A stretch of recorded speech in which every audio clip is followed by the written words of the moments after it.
Kesimpulannya, fokus. Di awal-awal masa Nabi SAW menunaikan salat, baik, beliau tidak nampak kemudian mengambil posisi duduk. Bangkit dari sujud. Jadi tidak mengambil posisi duduk. Jadi beliau sujud, kemudian bangkit, langsung bangkit, tidak duduk, sujud terlebih dahulu. Tidak duduk terlebih dahulu. Paham? Contoh. Mas Boy.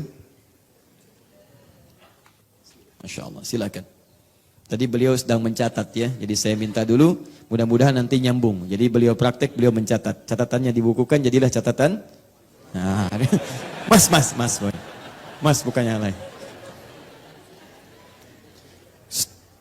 Dah ya, lihat sini, sujud.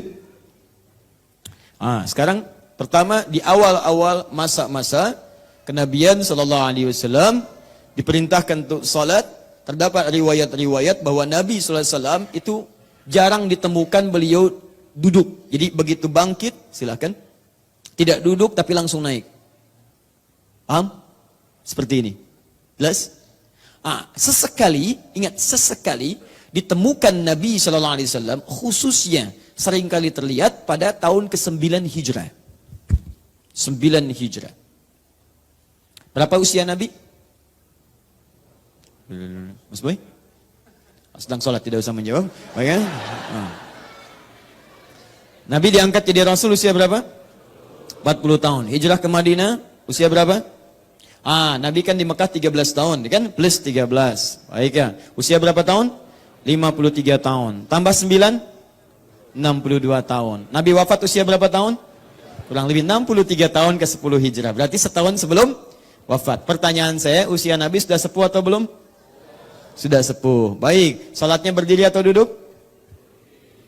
Jangan mengarang. Jangan mengarang. Kalau tidak tahu katakan apa? Wallahu a'lam. Baik, setahun sebelum Nabi wafat, kebanyakan Nabi SAW menunaikan salat itu sering sekali beliau duduk. Bahkan salat malamnya sering duduk. Karena ayat yang dibaca panjang, tidak punya kemampuan terlampau lama beliau untuk berdiri. Saking inginnya tahajud, tapi sulit menyeimbangkan antara fisik dengan bacaan yang panjang itu. Kan sering saya katakan, Nabi kadang seringkali satu rakaatnya 5 juz 4 halaman. Baik ya? Panjang berdiri, tidak punya kemampuan seperti biasa awalnya, maka beliau seringkali duduk. Artinya, fisiknya sudah mulai ada penurunan. Sebelum ini, kadang duduk. Tapi dalam keadaan-keadaan tertentu. Tidak setiap kali beliau bangkit, kemudian beliau duduk. Artinya, duduk yang dimaksudkan, silakan sujud. Kemudian bangkit, duduk dulu. Duduk semacam ini, untuk kemudian bangkit lagi, dilihat oleh para ulama hadis, posisi Nabi SAW saat duduk ini terlihat tidak sepenuhnya rutin dalam setiap sholat. Sesekali beliau kemudian duduk. Dianalisislah kemudian, kapan sesekali itu yang seringnya terjadi kemudian di akhir tahun sebelum wafatnya Nabi. Khususnya tahun ke-9 Hijrah. Diamati. Ternyata Nabi bangkit itu dalam kondisi-kondisi ingin mengambil tenaga kembali, rehat sejenak dalam artian mengumpulkan tenaga supaya bisa bangkit kembali. Dalam bahasa Arab, duduk untuk sejenak misalnya, sejenak rehat untuk mengambil kekuatan, untuk bangkit kembali, atau melakukan aktivitas lagi, itu disebut istirahat. Rahah itu istirahat, ista itu minta supaya sejenak bisa mengambil kekuatan kembali. Dia ada rehat, ada istirahat. Rehat itu mendapatkan santai tenang, istirahat pakai ista, menuntut keadaan supaya bisa mendapatkan ketenangan dulu, punya kekuatan lagi. Anda kerja, tiba-tiba sampai pada tahap-tahap yang agak lemah, kan istirahat dulu. Supaya recovery lagi, dan ada kekuatan lagi. Maka dibuatlah dalam bahasa Indonesia, diserap dari bahasa Arab, istirahat.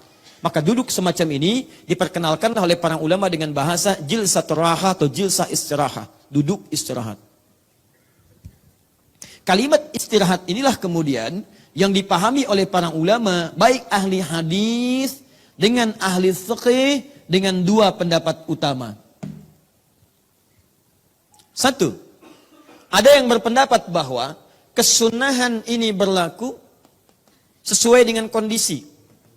Artinya kalau kondisi Anda memang menuntut untuk bisa rehat sejenak pada saat itu, tidak langsung bangkit, bisa. Kalau bangkit dari sujud, Anda terlampau misalnya, gerakan cepat terlalu capek. Atau kondisinya misalnya menyulitkan. Dari mulai sujud, tiba-tiba langsung bangkit, menyulitkan bagi Anda. Maka berlaku kesunahan ini, sunnah hukumnya dan berpahala ketika Anda duduk. Paham?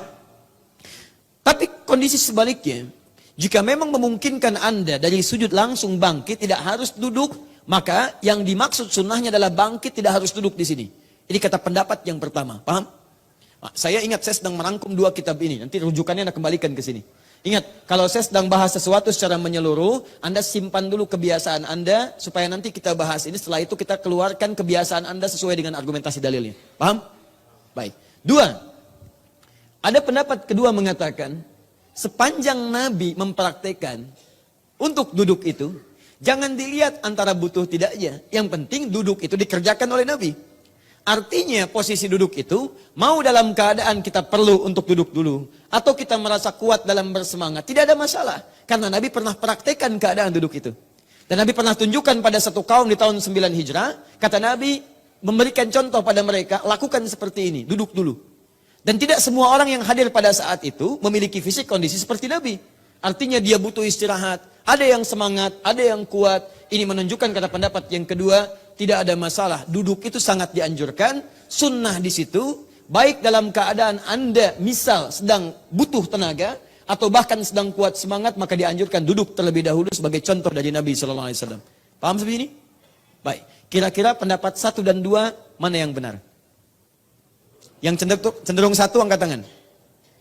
Cenderung 2 angkat tangan. Alhamdulillah. Yang dua-duanya? Masya Allah. Yang benar adalah dua-duanya. Yang salah?